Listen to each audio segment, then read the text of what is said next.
Nobody make loud movements. Is it going? Yeah. Okay.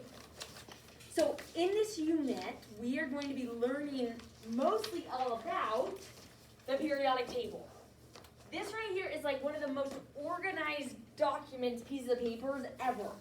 The number of things that it tells you is way more than just the few numbers we've learned so far. We've already learned that by looking at the periodic table, you can identify the protons and the neutrons and the electrons and the atomic mass. But in this unit, we're going to learn about atomic radius and ionization energy and electronegativity, like all these things that are there in pattern form. The biggest thing about Unit 2 is focus on the patterns. We're not going to memorize any numbers here. Because once again, we live in a world where memorizing things is almost somewhat pointless because you can look it up really quickly. More importantly, we want to understand the patterns that it teaches us, okay? So today we were learning about something that's a little bit abstract, and in the beginning of the lesson, it might feel like a little bit like, what is going on right now, okay? I kind of think of it as I'm going to be throwing puzzle pieces at you right now without showing you what the picture looks like yet, okay? So just stay with me through the first part of this lesson if you're a little bit like, what's happening? Because I promise by the end, the light bulb will come on, okay? Go ahead and go to your note packet, and I've come up with an analogy to help us understand this weird little puzzle we're looking at. The teacher, as a chemistry team, we take turns putting the note packets and things together, and the teacher who put it together did a little bit out of order how I like to explain it. So just go down to the very bottom of the first page where it's blank to kind of explain the analogy up front, because nothing else is going to go there, so you can just take some free notes in that section. Okay, so what we're learning about is this thing is known as an electron configuration. An electron configuration, if you think of like the word, is it gives you the location of every electron in an atom. Okay, or for that blank right there, it gives the energy state for all the electrons in the atom. Another way I think about it is it's kind of like the address for the electrons inside the atom. Okay? For all of you Marvel fans out there, in this unit we are taking a small glimpse into the quantum realm. Yes. Carter immediately hears the model and just So these models that you made, lovely ones over there, right? Ones in the lab, are good, but in terms of what's going on with the electrons, they're quite wrong. There's a lot more to it than this. So for analogy's sake, we're going to pretend that the atom is a hotel for the electrons. Okay, so I'm going to refer this analogy as we kind of go throughout, so hopefully it kind of helps. So in our hotel, okay, when an electron comes ding, to check into the hotel, the first thing is you have to tell them which floor of the hotel they're going to go to. Okay, so in our atom hotel, the hotel has floors. Right? Makes sense, like a normal hotel. Okay? With these floors, as of right now, so you need to recognize that all atom hotels are built the same. The hydrogen hotel is built exactly the same as the uranium hotel. The difference is uranium has 92 occupants. How many occupants does hydrogen have? One. But they still have the same number of floors, the same number of rooms. Hydrogen is just a very empty hotel. Okay? In terms of what it represents, the floors of our hotel are known as the energy levels of an atom. So atoms have various energy levels that the electrons dwell on. As of right now, they range from 1 to 7. But if and when scientists make a new element, that new element will actually be the first one to break into the 8th floor. So as of right now, scientists say it could go up to infinity. We don't know actually what the limit is. Our biggest element right now just only goes to 7. But that doesn't mean it's the cap. We don't know that yet. Okay? All right. So after we tell the electron, hey, go to the first floor, what do you think is the next thing in the hotel they tell you where to go? What room? Very good.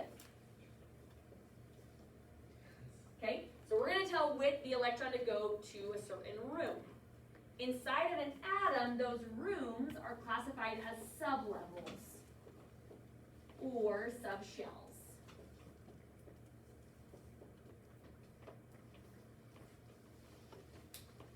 So this is where our models already fail us. The only thing these models somewhat show are the energy levels. This is the first energy level, second energy level, third energy level. We got to dive quantum because inside those energy levels are sublevels that these don't show us. Now there are 4 types of sublevels or subshells, and scientists have labeled them with letters. So the energy levels are numbered, the subshells are lettered, but it's not A, B, C, D, okay? So the different types of subshells are, there's S, P, D, and F. That helps you. Okay? Now we'll get more into these subshells, but that's kind of the next place. Okay? Now, so we told the electron, hey, go to this floor, go to this room. Now in this hotel, it's a very special hotel because inside the rooms are bunk beds. Only bunk beds. Okay? And we're going to tell the electron which bunk bed to go to. So the next designation are bunk beds. And there's a reason with my analogy of why I picked a bunk bed. In terms of an actual atom, these bunk beds are individual orbitals.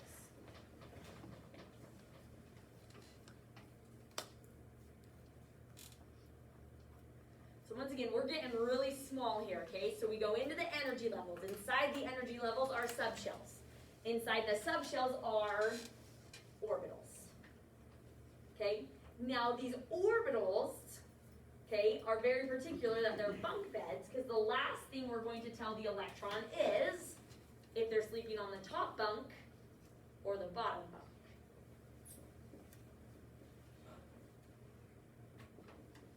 This hotel is very specific, right? They tell you which floor, which room, which bunk bed, and top or bottom. The whole premise of this electron configuration is that no 2 electrons can have the exact same designation. Meaning, in the end, they're never going to be sharing the same place in the hotel. Any thoughts based off what we learned from electrons last time by raise a hand? Why would electrons never share a space with each other?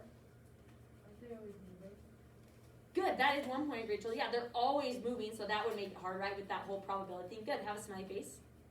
They would repel because they're of the same charge?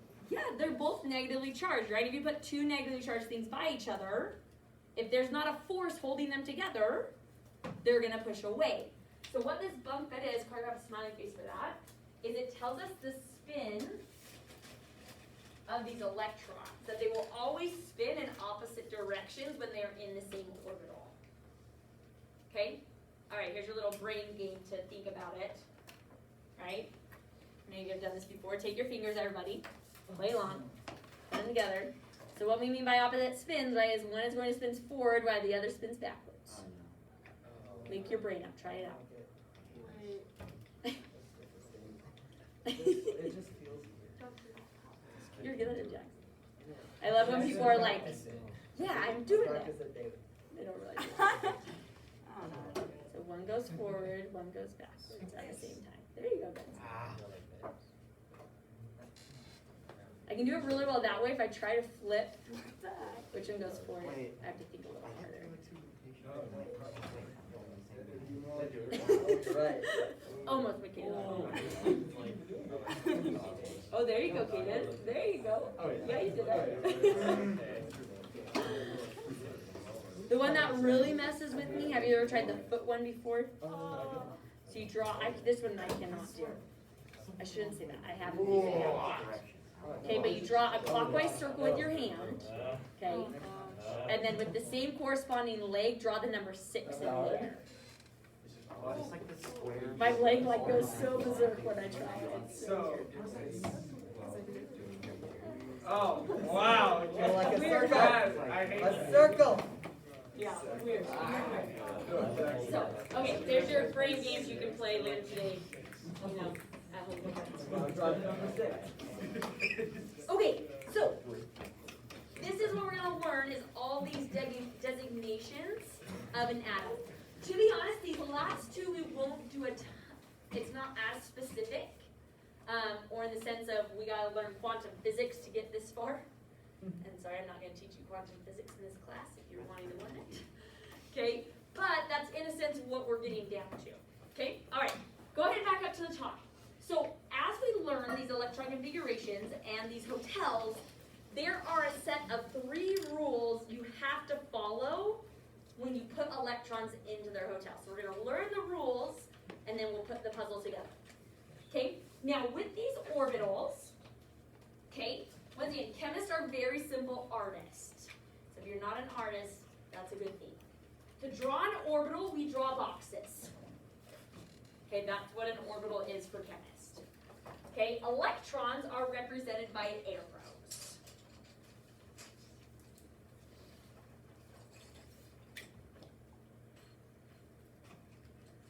Okay, so a single box and a single orbital. When we group boxes together, that indicates a sublevel.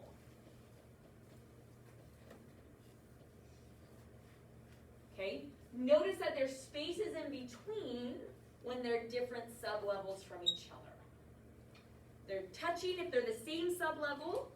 They're separate if they're different sublevels.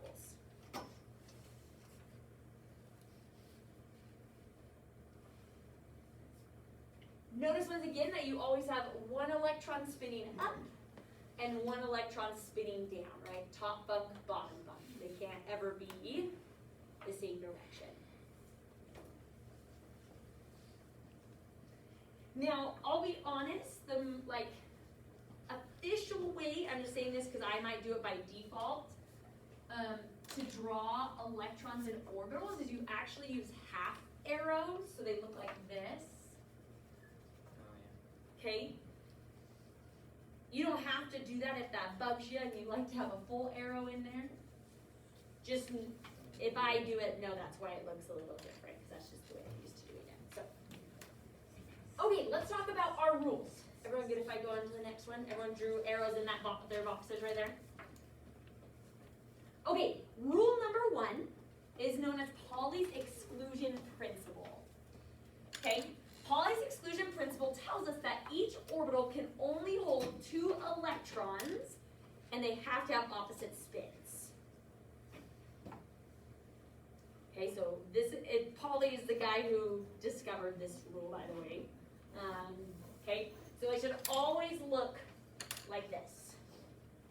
Just to help your brain know what not to do, draw a second box next to that box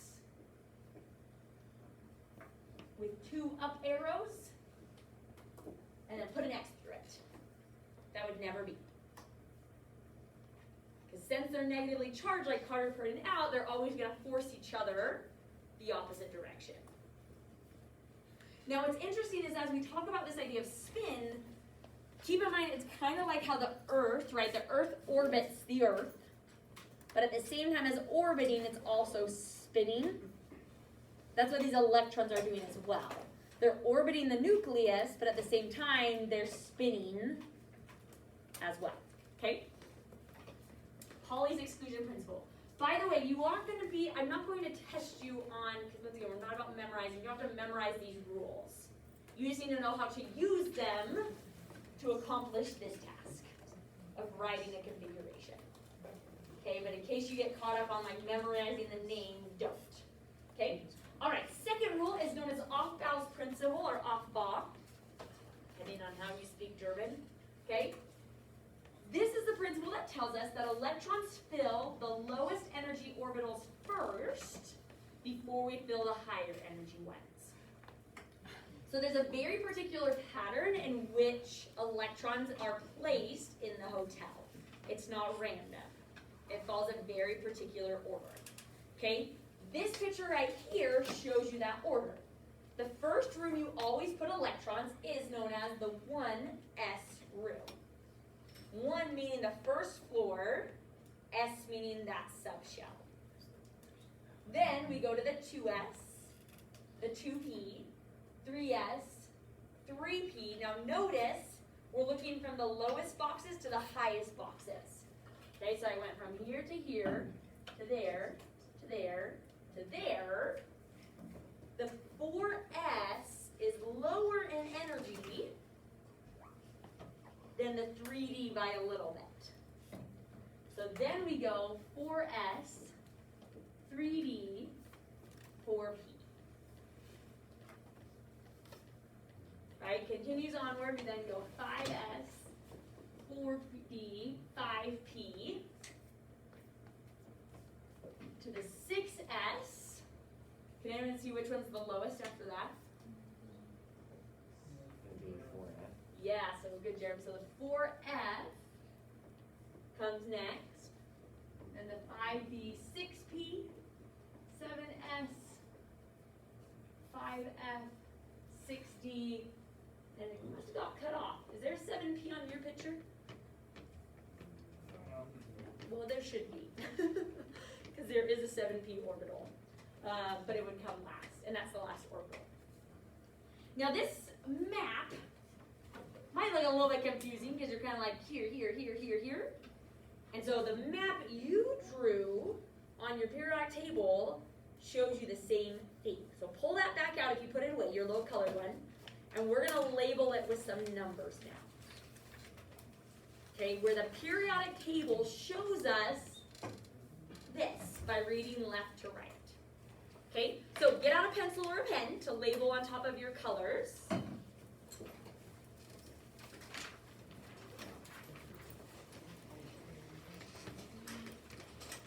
Okay, and I want you to write these black numbers inside your boxes and then make a code for your color to letters. So on my periodic table, these red boxes correspond to all of the S subshells. This is the 1S, 2S, 3S, 4S, 5S, 6S, 7S. Okay, so write in the numbers and make a little code, or you could write S in the box if you prefer. Just label it 6S, 5S. By the way, that takes up both of those boxes, right? It's not just the one that it's written in. Okay, this middle section is known as the D block, so those are the D rooms, and it starts with the number 3, 3, 4, 5, 6. The green ones are the P rooms, and they start at the number 2. And then these bottom ones are the F rooms, and it's 4 and 5. So they're like in rows, right? So the 2 would have 2 of them, Yes, and then the 1 would be all the way across to the other side. like this and this. Yes, that's 1. Yeah, technically it's still the same size, it's just there's kind of a gap between them. Yeah, so if you want to, you could like draw an arrow all the way through the boxes to, if you want to show like, hey, this whole row is the 4F. This whole row is the 5F. Yeah, good clarification, Rachel. So why is, when it says the blue and it goes 3, 4, 5, 6, why is that lower numbers than the, so like on the red it's 1, 2, 3, 4, 5, 6, 7. Yeah. But on the blue it like goes down. It's not lined up, right? It's not lined up. Yeah, great observation. So come back to the idea of energy, right? Okay. So if we read this from left to right, it gives us the exact pattern. Okay? So notice, so follow my arrows on there while I read on here. Okay.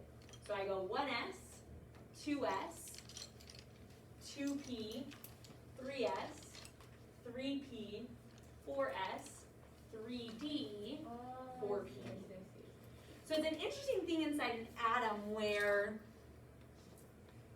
because of energy, the atom fills up the 4S before it fills up the 3D.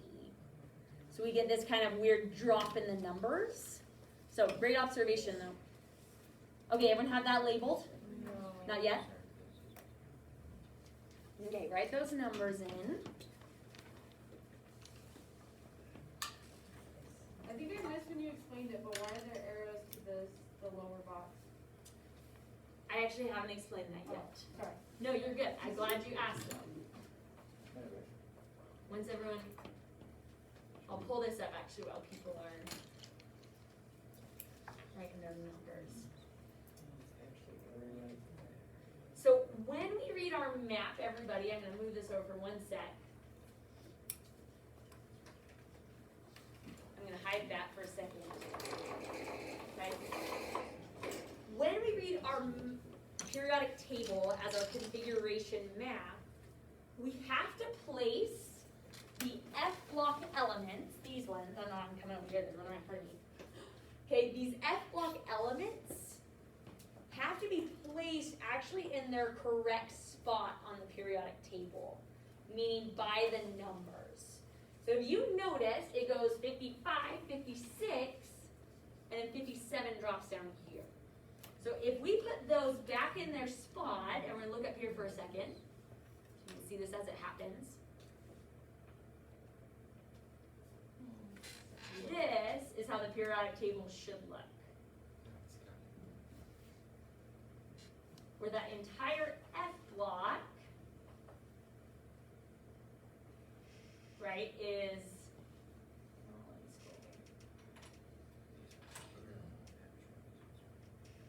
put right there in the middle. If you put it there, then it continues to follow the pattern as you read left to right.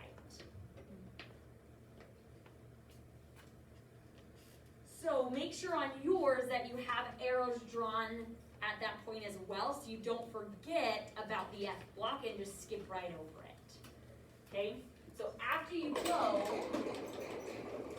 after the 6S room gets filled, you then drop down and fill up the 4F room next. After the 4F room is filled up, then you go back to the 5D. Once again, we're just reading left to right. The difference is this is just been pulled down to the bottom. Okay, questions so far?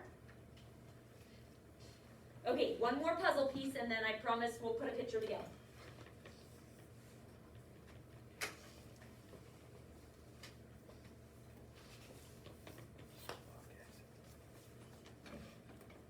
Okay, I'm going to move this for 1 second so it should be a little better.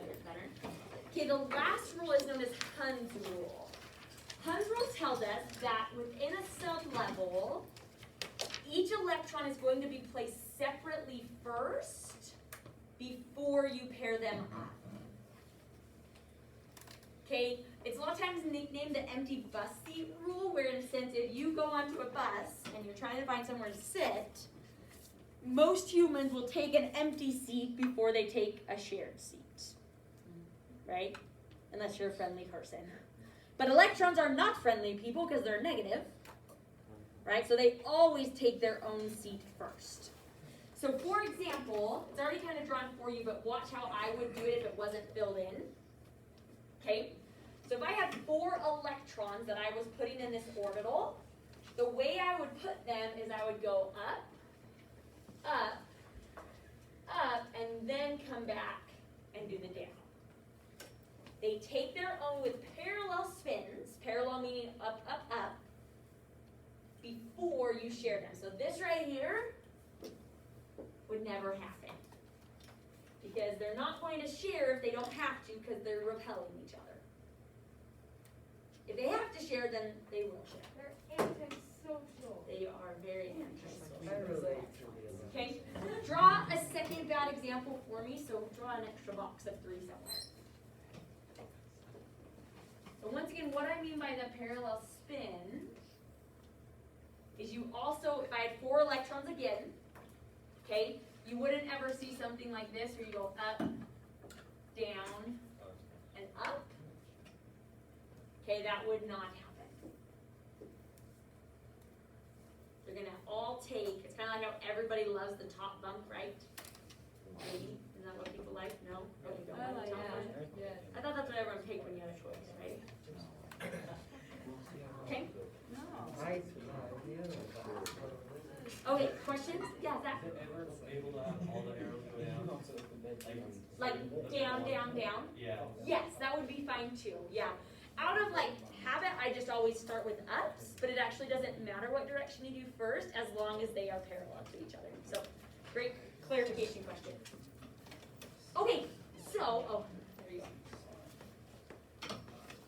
This, by the way, kind of shows you what hopefully your picture shows you already. Okay, let's put this together for our configuration. Okay, so the configuration gives the energy state for all the electrons in the atom. Okay? If you turn the page, once again, kind of got to put a little bit out of order. There's blanks that correspond to these three sentences right under our practice problems. Okay? So the power should add up to the overall atomic number, or the total number of electrons. Okay, atomic numbers on the periodic table count electrons in the order they fill, so the pattern is always the same. You know you understand electron configurations when every problem starts filling the same, because it really is just a pattern. If they're all filling different, then you haven't seen the pattern yet. Okay? We have two different things. We have an orbital diagram. Orbital diagrams are the pictures. This is an electron configuration. They're showing the same thing, just in two different forms. This is kind of the visual picture.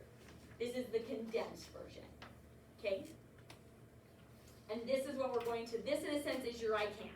Is if I give you an element, can you tell me its electron configuration and draw its orbital diagram? Okay? Alright, let's go ahead and try out a problem. Okay, I'm going to,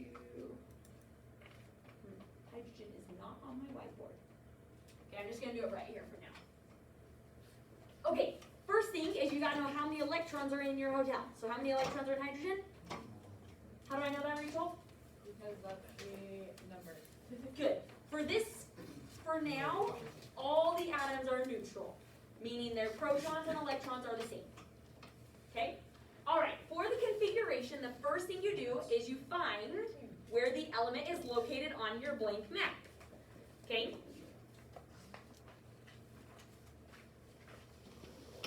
So, hydrogen on our map is this square right here. That square is located in the 1s room. So you're going to write 1 and then a little s. These, by the way, are lowercase letters. That is important. Then we designate with a power or a superscript how many electrons are in that room. Well, for hydrogen, it only has 1 electron total, so we put a 1. The way that you read this is you read it as 1s1. Keep in mind, this is not a mathematical operation. Okay, we're not like multiplying these things, it's just an expression, it's an address. Okay, so for example, if there was a 2, you don't read it as 1s squared, you read it as 1s2 is how you say it. Okay, and in that case, we're done, because we only have 1 electron, so we put it in the 1s room. Okay, the orbital diagram is now where we draw a box to represent the picture. Okay, now notice the pattern here. On our map, our periodic table for the S's shows 2 boxes wide, which represent, that means 2 electrons can fit inside the S rooms. So all S rooms are a single orbital, because each orbital can hold 2 electrons. This should go in that last section, by the way, I just can't write over there. Okay, we label the box, so this is the 1s room, so put its label on it. And then we draw an arrow to show what's inside. And in this case, there's just 1, so you can point it up or point it down, wouldn't matter. But it can hold 2. It can hold 2, yes. So keep in mind, we're going to have empty rooms and empty bunk beds for certain elements because they're not filled. Right? So, but yeah, great observation, Rachel. Okay, good so far? Okay, let's do lithium. Okay, for a smiley face, don't shout it out loud. Hold it underneath your chin Show me on your fingers how many electrons does lithium have?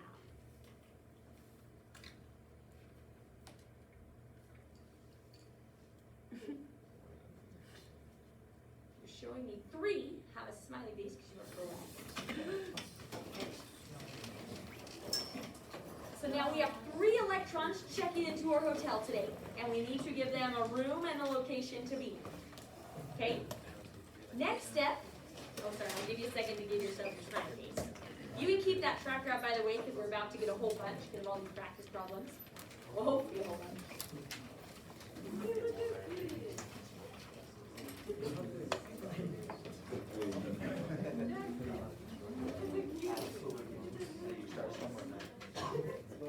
Okay, everyone ready?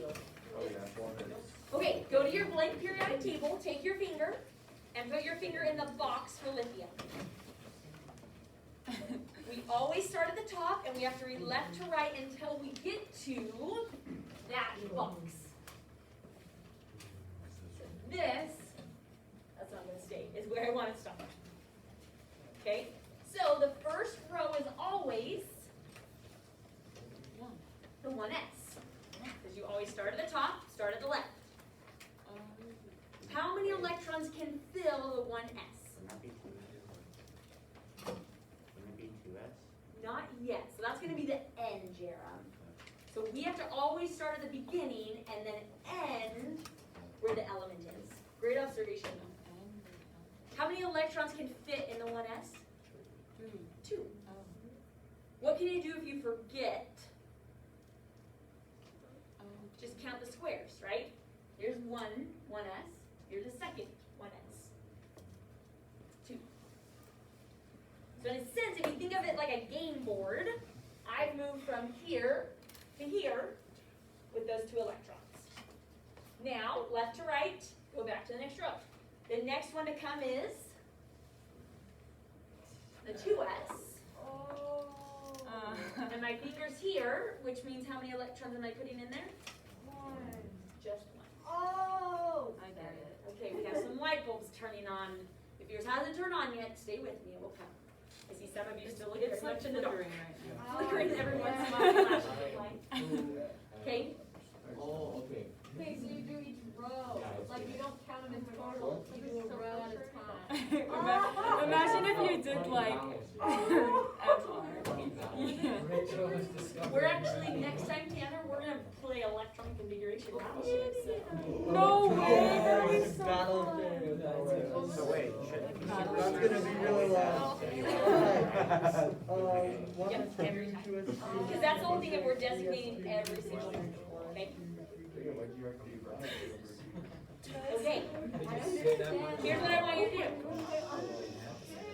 I want you to try carbon and sulfur with your table buddy. And then we'll check them together. Oh, let's do the orbital diagram. Thank you. Okay, so the orbital diagram will look like this. So 1s, 2 electrons in there. Notice that the boxes are not connected because they're not the same energy level. But it's the same size because all s orbitals are the same size. But I only have 1 electron in there. That's 2s. Yeah, Ellie. So let's say you were to keep going. So after the 2s, would you go to 2p or would you go down to 3s? So you go left to right, then down. Yep, so you go 2s, 2p, then 3s. Okay. Yep, good question. Okay, try carbon and sulfur with your table buddy, and then we'll check it for some smiley faces. Do the boxes look the same?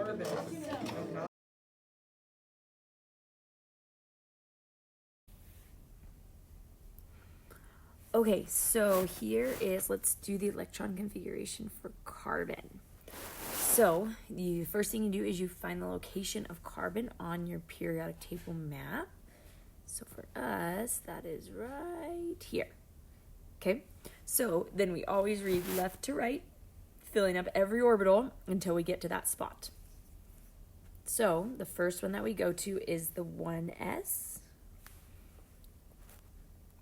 And the 1s can hold up to 1, 2, oh dear, I cleared it. Oh, I just went back. My bad. Okay, 1, 2. It's not going to let me mark it, but there's our second one over there, that box. Okay, so then we have a 2 up top. Okay, then the next row starts with the 2s. 1, 2. So it's 2s2 going across. So then we have 2p. 1, 2. Stop when we get to carbon. And there's its electron configuration. Its orbital diagram would then be, let's see if I can figure out how to erase.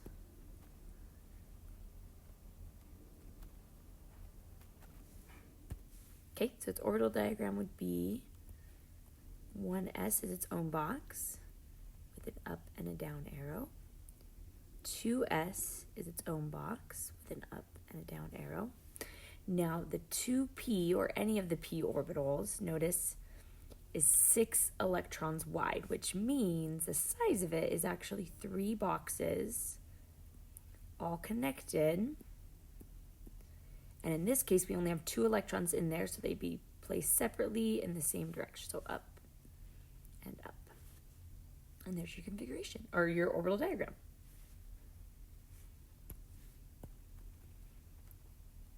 Okay, let's go ahead and do sulfur.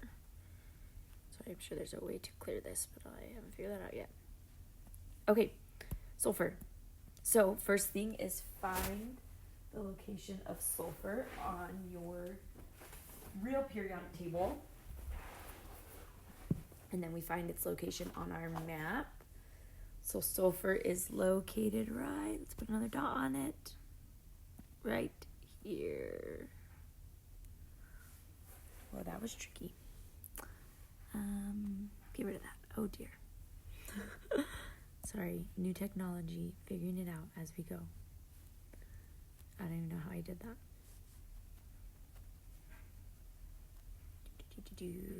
Okay, let's try that again. Sulfur right here. Okay, so always start at the top. Okay, so we have 1s, 2, that takes care of the first row. Second row, 2s, 2, 2p6, because that takes care of 1, 2, 3, 4, 5, 6. Okay, come into the third row. We go 3s2, going across to 3p, 1, 2, 3, 4, and we're done. There's the configuration for sulfur. Okay, so then its orbital diagram would be, there's your 1s box with the 2 electrons, 2s,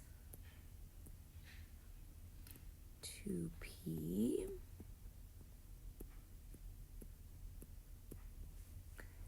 uh, 3s, and 3p. Oh, forgot those electrons. And there's 4 electrons in there. So since it's not filled all the way, we go up, up, up, and down. And there's your orbital diagram.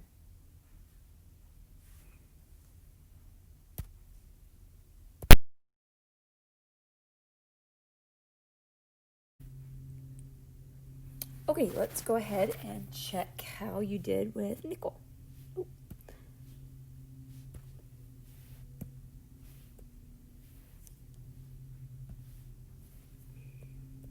There we go. Okay, and okay, so first thing is find its location on your periodic table, which is right here. Okay, start at the beginning. You should have 1s2, 2s2, 2p6, takes care of this, 2, 3, 4, 5, 6, 3s2, 3p6,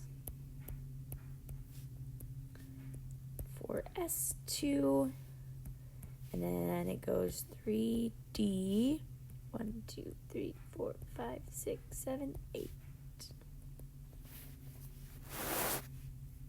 Okay, orbital diagram should be, you'd have the 1s drawn, the 2s drawn, filled up here.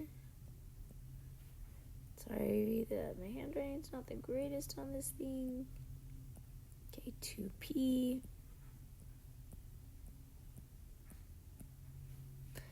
Followed by the 3s. Once again, notice that when they're separate subshells that they are not connected.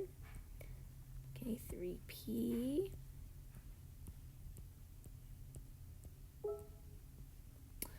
Followed by the 4s. And then the 3D, right, is 10 boxes long, which means that's 10 electrons that can fit in there. So the size of it, let's squeeze mine down here, is you should have 5 boxes. 1, 2, 3, 4. Because that's a really big box right there. Clean that up a little bit. There we go. 1, 2, 3, 4, 5. And then we have 8 electrons, so they each take their own. 3D, 1, 2, 3, 4, 5, 6, 7, 8 is how they should be placed. And there's your answer for nickel. Okay, let's go ahead and let me get up here our table back for us.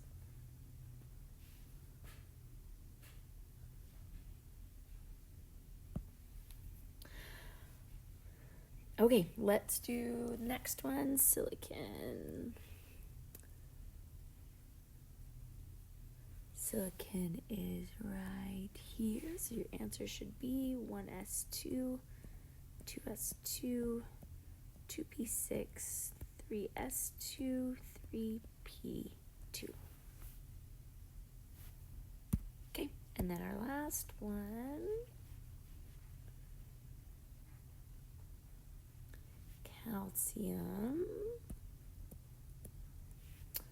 is 1s2. So calcium is located here, by the way. No. Wrong spot. Right here. So we should have 1s2, 2s2, 2p6, 3s2, 3p6, 4s2. A good sign that you're understanding this is it should start feeling very, very repetitive, because we're always starting with the 1s and then we're going to 2s, so on and so forth. And if you're using the map, right, the pattern just continues as we go.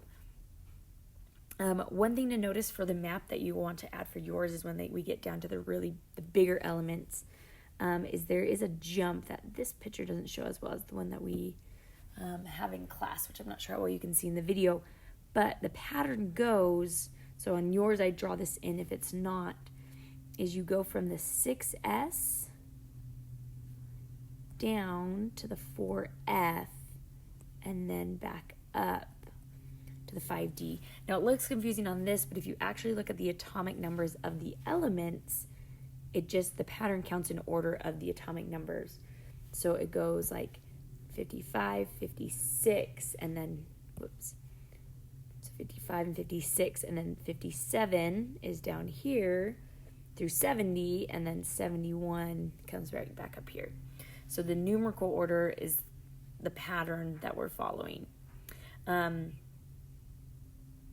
the next part of the video, I'm going to teach you how there's a shortcut you can use so that, especially when we have to do the big elements down the bottom, we don't have to do all these repetitive things at the start.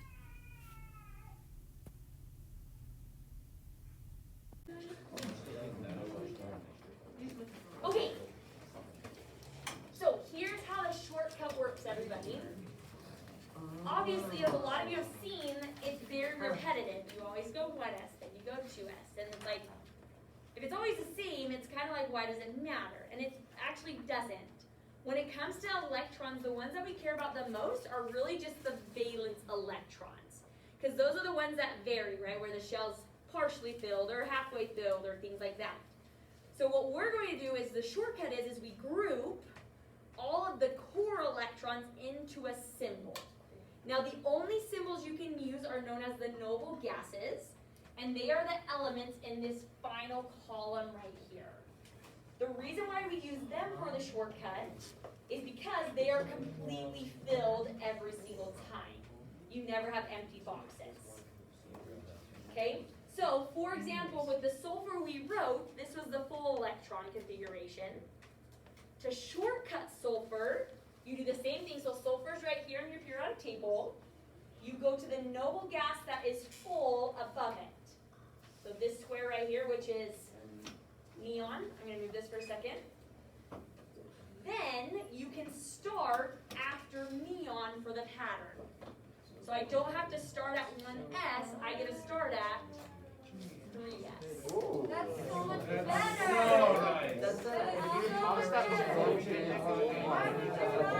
I'm sorry, but now you appreciate the shortcut. I'm offended at the fact that you didn't tell us this With the shortcut, everybody.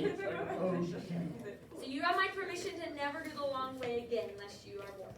Yay! Okay? So I have a question.